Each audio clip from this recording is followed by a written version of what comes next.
At T-Mobile, our critical mission is providing unparalleled 5G coverage for when connectivity is mission critical. Introducing T-Priority, America's best 5G network experience for first responders, even in times of congestion. More capacity, faster speeds, better coverage. T-Priority from T-Mobile, built for tomorrow's emergencies, ready today. Discover more at t-priority.com. For qualifying organizations on eligible rate plans, coverage not available in some areas and may be impacted by emergencies. Does it ever feel like you're a marketing professional just speaking into the void? Well, with LinkedIn ads, you can know you're reaching the right decision makers. You can even target buyers by job title, industry, company, seniority, skills. Wait, did I say job title yet? Get started today and see how you can avoid the void and reach the right buyers with LinkedIn ads. We'll even give you a $100 credit on your next campaign. Get started at linkedin.com/results. Terms and conditions apply.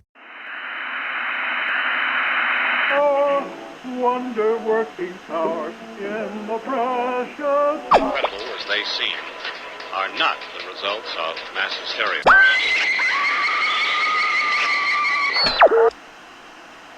You may wish to adjust the dial. You are currently tuned into the wrong station.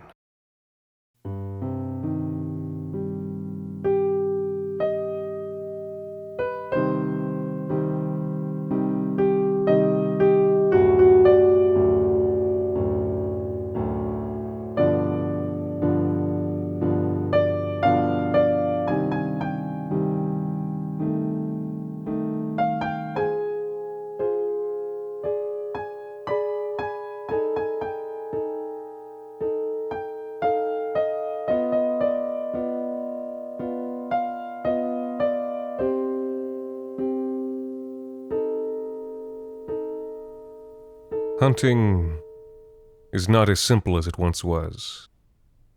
At least it seems that way to me. Though, perhaps things simply prove less simple as I grow older. Perhaps hunting is best left to the young. When I began this life, I didn't muse on each hunt for as long as I do now. The morality, the greyness, or the consequences of my actions. Speed was the measure of my success, not how clean the job was, whether I was efficient or cruel. It was all a race, to bathe in the blood of beasts and in the people's gratitude. But now I do muse on my hunts, which is why I have begun to write this journal, to help me sort my thoughts, turn them over, have them at the ready when I should need them. I hope to live a long life still, and I expect I shall read over these words on many a sleepless night. This latest business at Hagenbach has certainly given me that. Sleepless nights, I mean. Otherwise it must be the summer heat. There is a common misconception that the creatures of the night appear more frequently in the summer. The truth is that it's only the attacks that become more frequent. The beasts are always out there, beyond the trees, searing heat or stinging cold. It's simply the case that a cold night is better at encouraging one to stay inside and bolt the doors shut. I cannot tell how many times I've been summoned because a farmer overstaying his welcome in the fields was slaughtered like one of his animals, because lovers in the midst of a midnight dalliance were sucked dry of their blood, because a child permitted to stay out and play was snatched up and carried into the night sky on leathery, hellish wings. When I arrived at Hagenbach, I found that the story had smatterings of all three. A farmer's daughter, nearly still a child, offered to go out into the night and fetch water. A ruse, of course, and her disappearance was noted when she failed to arrive for an evening rendezvous by the mill with her equally young suitor. And though the young man likely encouraged her to her doom, I applauded his honesty in coming forth about these plans. It allowed me to trace her most likely path that night, to look for anything that might help me identify and track her abductor. What I noted first was the lack of blood or bodily remains. The girl had not been immediately gored, slashed, or ripped open. This was not necessarily an encouraging sign. Many creatures consume their prey whole, or slowly, or paralyze them for later consuming. But still, it was a clue, and so I searched for more such and found them in short order. Pinion prints, and a measure of their depth to estimate the weight of the beast. A black, sticky sludge left on the blades of tall grass. The bare traces of a distinctly bitter, acrid odor. A picture was coming together at last. An interesting picture. One I was not glad to see, but was glad to be seeing. The young hunter, however rash, can survive through speed and endurance. The old hunter, and there are not many of us, lives and dies on their knowledge and their ability to prepare. I struck out that evening, fairly certain of what I would find. I was looking for a cool, dark, quiet place.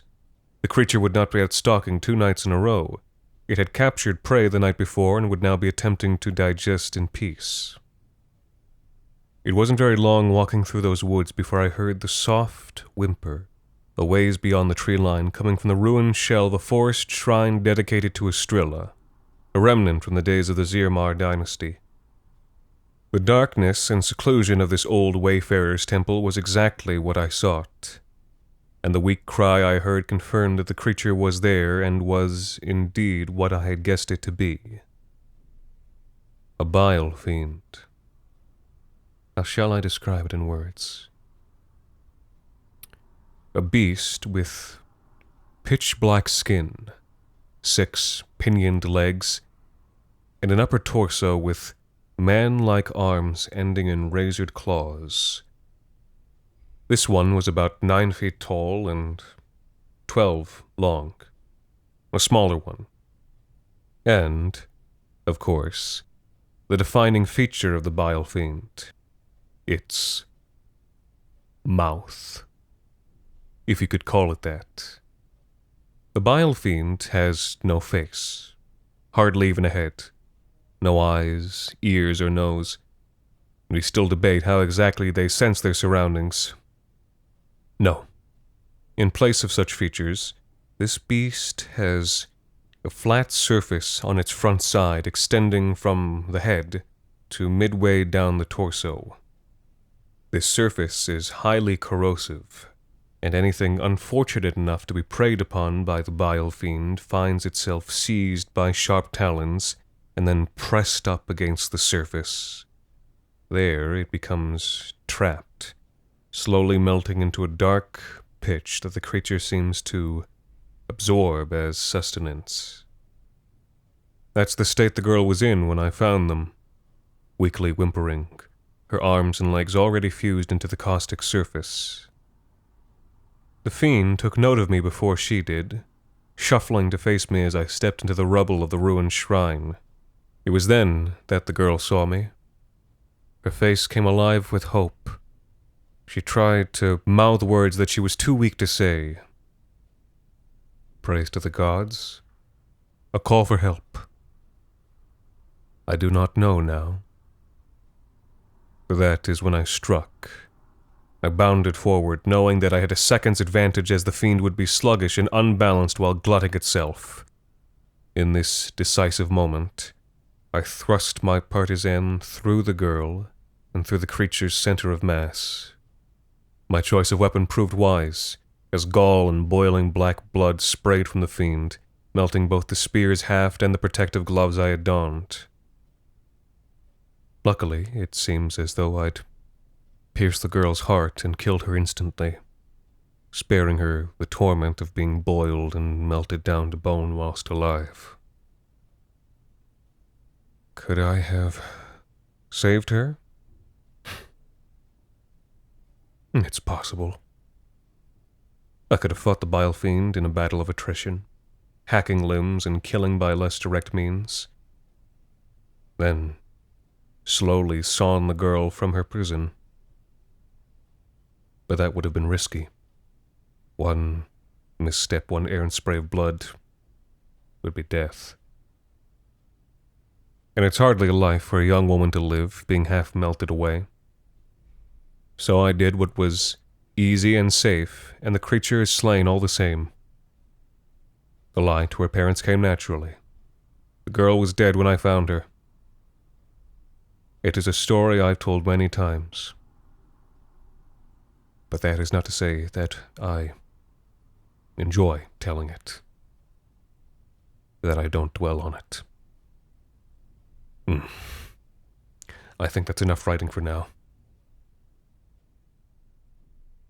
Begor struck me as an arrogant youth when I met her, the kind likely to get herself killed in our line of work, sooner rather than later. It's not often that we hunters work together, even when the threat is great enough to warrant it, or the foes numerous enough. Few are willing to split the rewards. But I've not lived this long just to let myself be ambushed from four sides by ghouls while crawling through a dusty crypt. Not even the greatest hunter alive has eyes in the back of his head. So I decided it would be best to have a partner for this job. A noble lady of a reputable Hannistown family had gone missing in one of the city's labyrinthian co-owned mausoleums. Apparently, the city's underworkings had been lousy with ghouls for years, a problem being ignored by civil authorities. Only now, with a high-born woman missing and her personal guards found slain, had the Lord Mayor decided to take action. Or, rather, hire someone else to do the dirty work. It was easy enough to find another hunter. Hannistown is a large city. While threats to the populace are fewer than out in the country, there are still plenty of chest-thumping hot-bloods sitting in taverns and waiting for their first shot at glory to come to them. As I said, Begor was arrogant, smug. Took to calling me Greybeard in conversation, which I can't say I liked. Said she would help me clear the crypts if my back and knees were aching. We set out the next morning, after I found the ale-stinking girl still sleeping and kicked her out of her bed. Best to start at dawn. Get a head start as the ghouls retreat to their nests for sleep. This was to be a two-part endeavor. Find the noblewoman, or, more likely, find her remains or some significant token to allow the family some closure. Then destroy their lair, split them into smaller packs that the city guard could handle, and slay as many as possible in the process. For this task, I prepared dowsing charms, a tough jerkin for some protection against the venomous bites, fiery antiseptics should it fail, nets to help separate the creatures and fight them piecemeal, spotting mirrors for the crypt's many corners, and my sharpest silver blade. Begor brought her battle axe. And a buckler. We talked some small bit as we descended into the tombs. More than I would have liked, but it was early enough that I supposed it was fine. Begor told me about her home, her family, her decision to journey out into the world and hunt monsters. And then she asked me about my life, or my career at least. Still kept to calling me Greybeard, but with less of a sharpness than the night before. While she was still too sure of herself for one so unblooded, I started regarding Begor with less disdain as those early hours passed. I noted her youthful enthusiasm, her idyllic notions that strong folk with good steel could banish evil from the world. And, as we started to encounter straggling ghouls on the catacomb outskirts, she demonstrated that her confidence was not without merit. Tough, stringy muscle and bone looked like wet pulp as that axe passed through them, and more than once she cleaved right through one ghoul only to find deadly purchase on another with the same stroke. I want to say that she reminded me of myself when I was young, but that may not be true. She may have been better than I was. The evening hours were approaching, and we had finally made our way to the center of the mausoleum complex. No sign of the woman yet, or of the ghoul's lair. I suspected we would soon find both. As we neared that central chamber, I noticed the glow of fire coming from around the last turn. Not the focused light of torch flame, which would be strange enough this near to the lair, but that of a roaring bonfire, and as we settled upon the turn's corner, I peered around it with my mirrors to see just what it was. It seemed the city's problems went far beyond a mere collection of ghouls. They had a corpse priest. I've also heard them called charnel witches in the north. A half-living thing that had shunned its relations with mortal men, and kept company only with things dead or half-dead like itself. I had heard stories of these creatures making pacts with clans of carrion ghouls when it suited both, but this was the first time I was witness to that unholy union. And even though this was a surprise to me, what was more surprising still was that through my mirror I could also see the noblewoman, alive. She was bound down to a slab stone that had been moved to the center of the chamber, and gagged. I could see her struggling as the corpse priest stood above her in filthy robes, and a pyre fueled by despoiled remains roared behind them. He waved a long, serpentine, gore-crusted dagger, and now that I focused on it, I could just hear the murmuring sound of ritualistic chanting. But I could not see the ghouls. Not all of them. We would wait, I told Begor. Wait for the ritual to end, for the ghoul packs to splinter off for their nightly hunt so we could pick them off, destroy the lair and the priest while they were defenseless. Begor considered this for a moment, and then charged around the corner and down the corridor. It took me a moment to recover from my shock before I charged after her. She was already entering the central chamber as I did. I expected her to die in those next few moments, to be swarmed, dragged down, and torn to pieces. But she did not. With a roar, she slammed into the corpse priest first, her speed and power sending the thin, sickly thing flying into the flames. Not losing a step, Begor turned round with a heavy swing and beheaded two ghouls that had stepped out from the shadowed corners of the room. With her back against the woman in the fire, she began to fend off an attack from 3 sides. And I do not know when, but my own feet had begun to move. Before I knew it, I was in that room as well, taking those creatures by surprise in a pincer strike. Soon, back to back with Begor, facing foes who stood no chance against our combined might, as that unholy priest met his screaming end ablaze. It was glorious. The ghouls were slain, the woman saved, both of us hailed as heroes of Hannestown. I have not felt such pride in many years. I will savor the feeling, and try to take a lesson from it. Perhaps there is still room for heroism in this hunter's life. Today at T-Mobile, I'm joined by a special co-anchor. What up, everybody? It's your boy, Big Snoop Deal Double G. Snoop, where can people go to find great deals? Head to T-Mobile.com and get 4 iPhone 16s with Apple Intelligence on us, plus 4 lines for $25. That's quite a deal, Snoop. And when you switch to T-Mobile, you can save versus the other big guys' comparable plans plus streaming. Respect. We up out of here. See how you can save on wireless and streaming versus the other big guys at T-Mobile.com/switch. Apple Intelligence requires iOS 18.1 or later.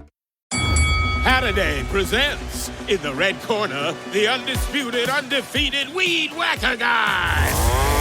Champion of hurling grass and pollen everywhere. And in the blue corner, the challenger, extra strength Saturday. Eye drops that work all day to prevent the release of histamines that cause itchy allergy eyes. And the winner by knockout is Saturday. Saturday, bring it on. Caution is best. I learned that early, but my friend Emil and I were fledgling boys and thought we could vanquish a crag lion. No plan, no respect for the danger. It's a miracle that I managed to get his body back to his mother, to bury. So I know that caution is best.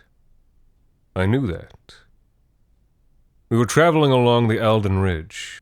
Had been for some 3 days. There had been talk of a creature harassing small farming settlements outside of Eisenkirk. Nobody had been killed, thankfully, but the creature had stolen enough livestock that it was deemed a nuisance worthy of our services.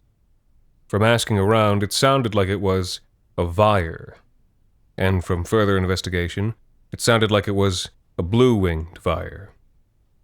You need to be sure of these things. So there we were, inching our way along the mountain pass during the day, keeping watches at night to try and spot it flying to and from its nest. Begor was not pleased with this arrangement, which was no surprise to me now having known her for several months. The more meticulous aspects of this trade, tracking, gathering information, maintenance of tools, were not her favorites. But I reminded her, as I had many times up to that point, that we were not soldiers, flying the banner, meeting evil on the open field. We were hunters. We don't fight monsters. We hunt them. After Hannestown, I had taken Begor on as a full-time apprentice. Down in the crypts, I had seen her fire and resolve, her brute power and warrior instinct, and from then on I had made it my goal to temper that fire and power with wisdom and experience, though my results up to that point had been mixed. Perhaps I was arrogant. Maybe it's impossible to try and mold a great hunter, and that they must simply occur from the correct circumstances. The problem then was that after Hannestown there was no circumstance which presented an appropriate threat, no crag lion to instill the values I was trying to teach. It's difficult to state the importance of caution when you're killing nothing but marsh-treks and lesser oofs. Of course, the opposite is no better. There is no useful lesson to be learned in facing a demon of the north, only the one learned and understood in your final moments, that death was always sure. These words come easy now as I write them, but I did not have them before. And as I sat in the darkness of night trying to find them, dreading that I still would not have them for Begor come the morning, I all at once felt a great weight lift off my chest.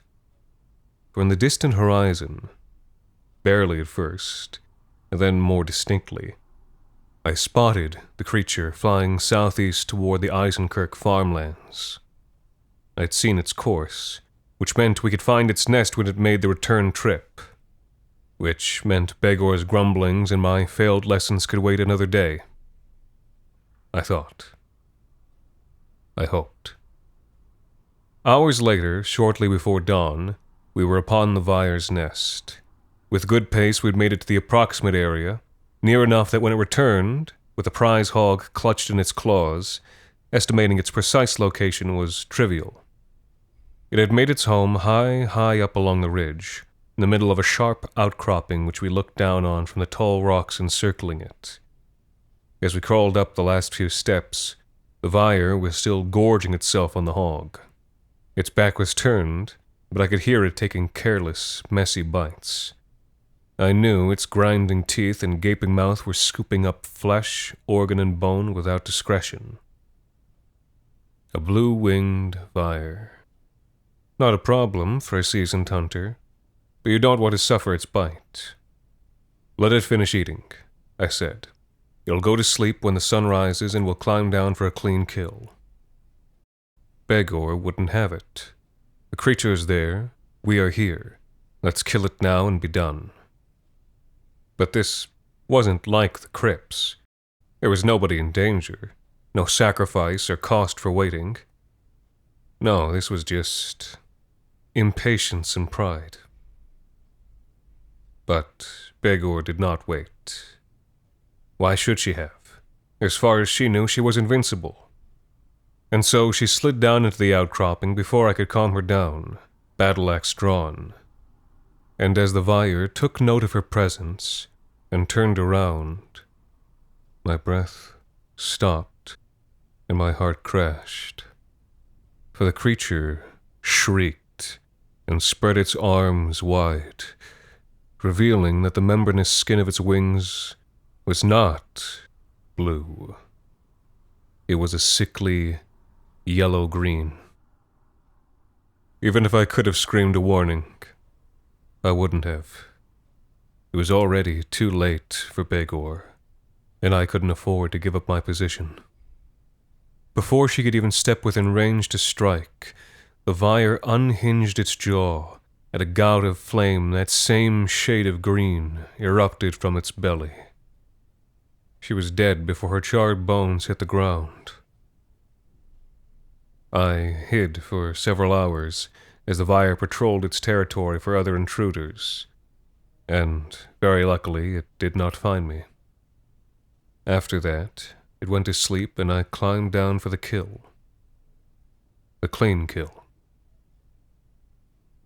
I should have said something more, because we didn't know what it really was, but even if it had been blue, I was still correct. Caution is best. 7 children had gone missing by the time I was summoned to the village. No one had seen anything, heard anything, or found anything. There were no tracks, no shed hair, skin, or feathers, no sticky black tar residue, just boot prints in the mud. They disappeared like ghosts. My only lead had come from the bailiff upon my arrival, something about wild animals out in the woods. Normally I wouldn't humor such mundane speculation, but the man insisted, and I had no other course. After a fruitless night spent searching through the underbrush, cracking dowsing charms and referencing my tomes to see if there was any obscure beast I could be forgetting, I emerged from the woods at dawn to find that an 8th child had been taken. Again, my parents had no clue as to what had happened, and they, and all the other mothers and fathers, were understandably furious with me. Not outwardly, but with a cold contempt. No, this was the first time I had ever been at such a loss, in a situation where my years of experience amounted to nothing.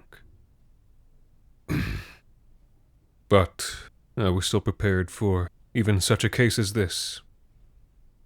There are other means than the purely natural to carry out one's duties. Ways to turn the dark against itself, in a manner of speaking. Some revel in these methods.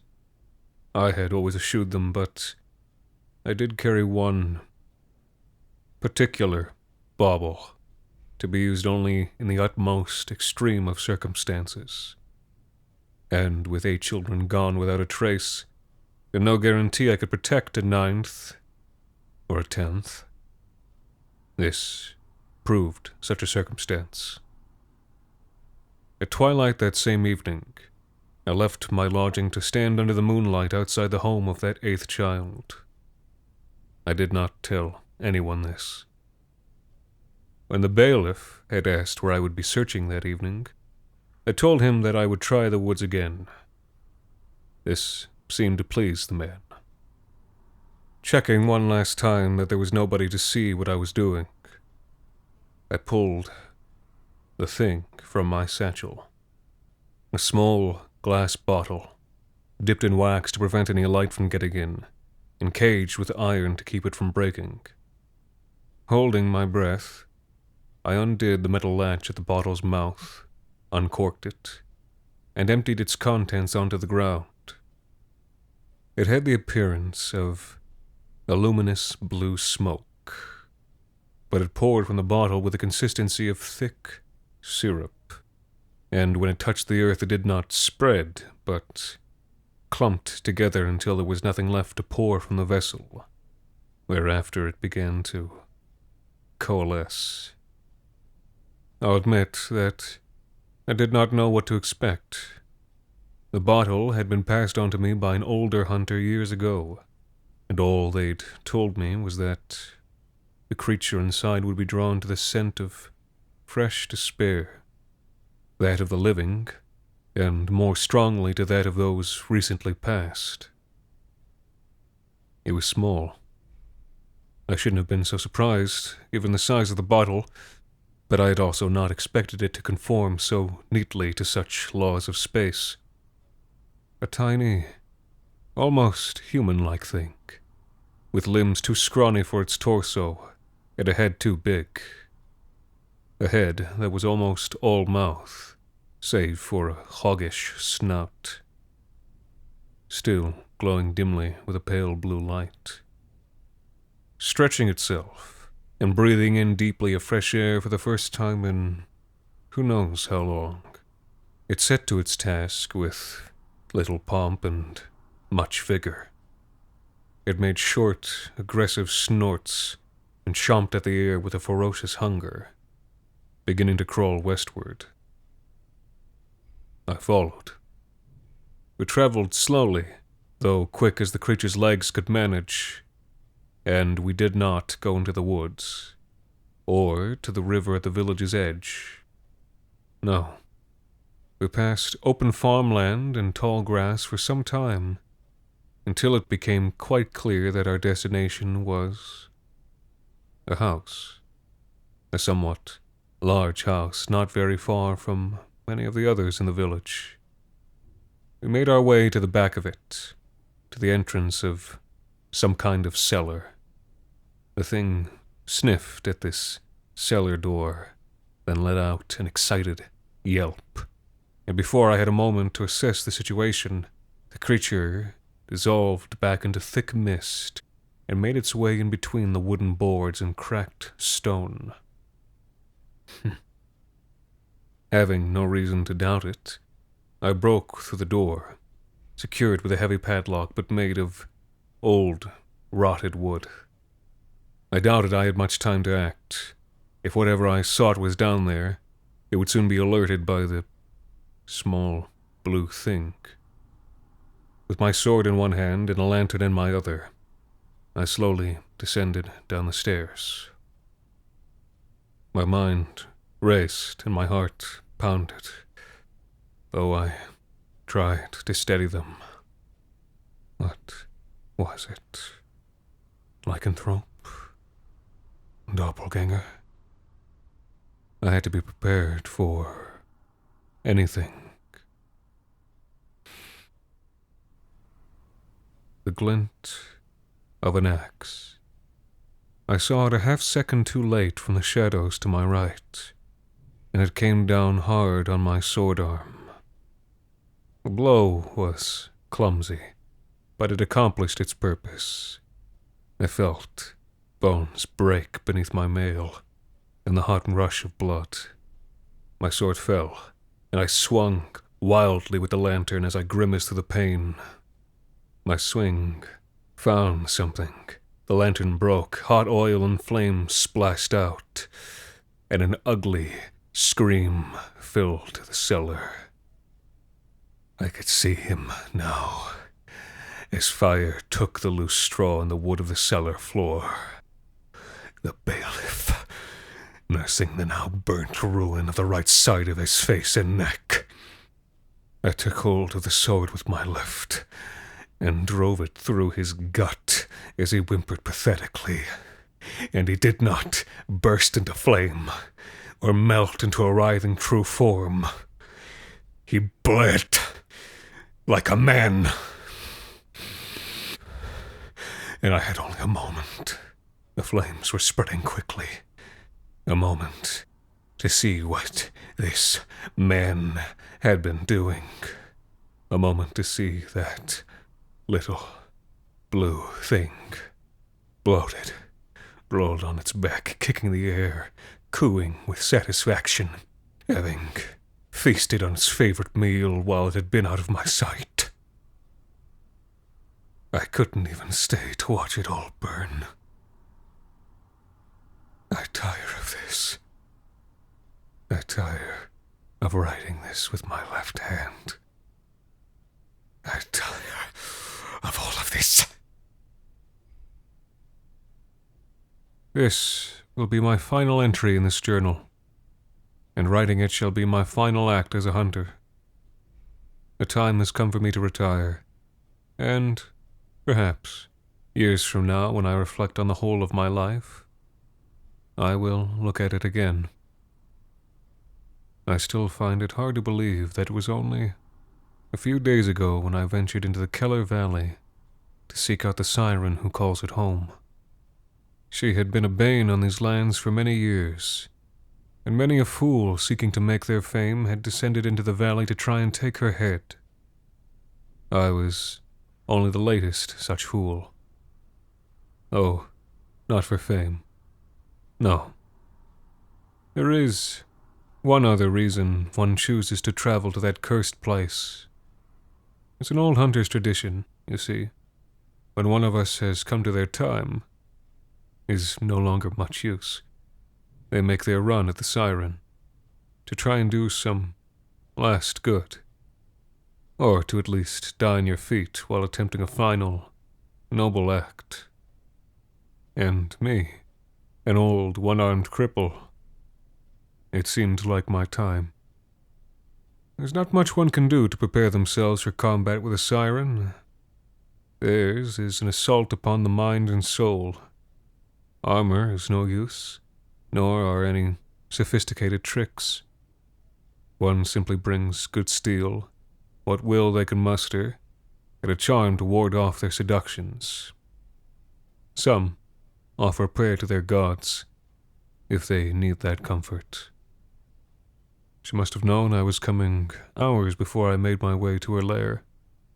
As I made my way down the sloping hills, through the trees and along the stream that fed from the mountains, I could sense the unmistakable touch of magic on these lands. It's not something you can see or hear. It's almost a taste. This was her place, her trees, her water.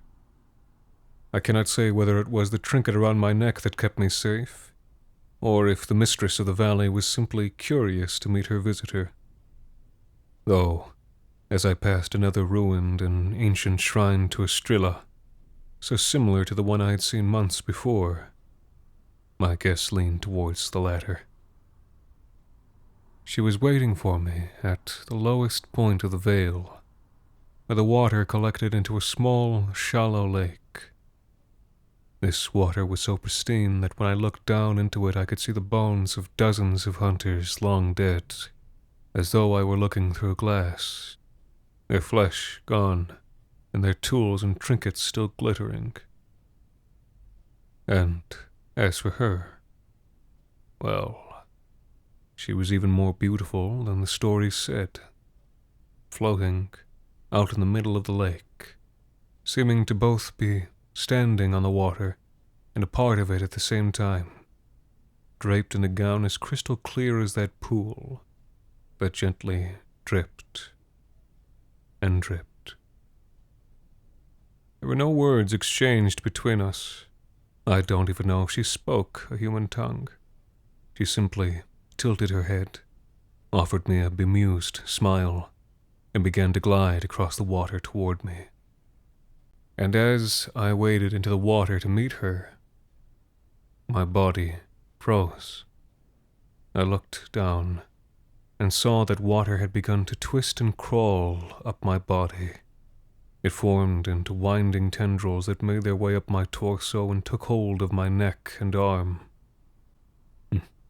A careless mistake. Though, maybe it was no mistake at all. Perhaps, on some level, I knew this was futile. Not noble sacrifice, but rather doom-seeking. A quick way to wash away my failures of late. She was before me now, and, still standing on the water's surface, leaned close, staring deep into my eyes and then moving her lips to my ears. She did not speak, but I could still hear her in my mind. Everything was becoming blurry and warm. I felt tired in the best possible way. I closed my eyes and let darkness begin to overtake me. I was prepared for my final sleep.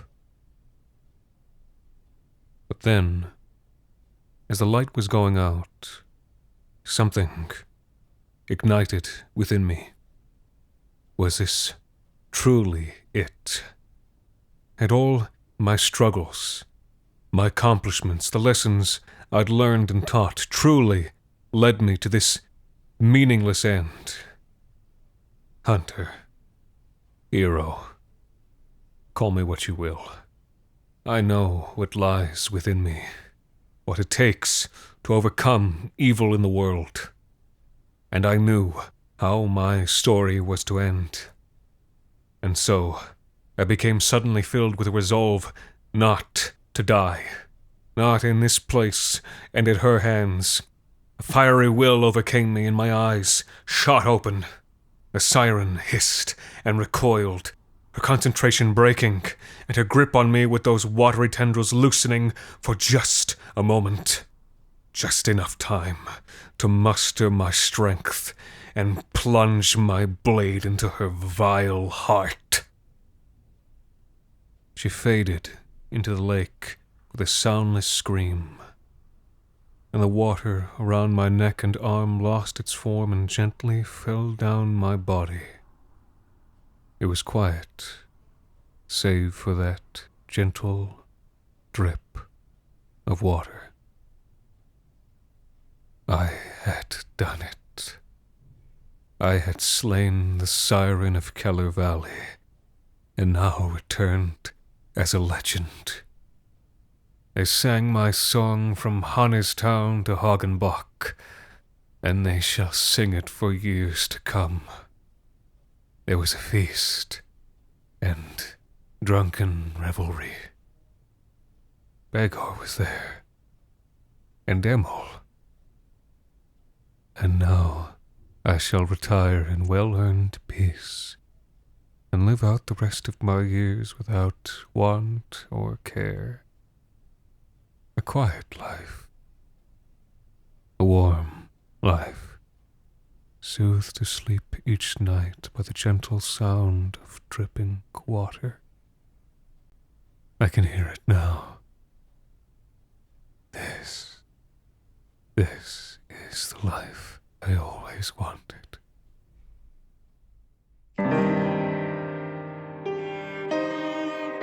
This week's episode, Notes from a Hunter, was written and performed by Anthony Botelho.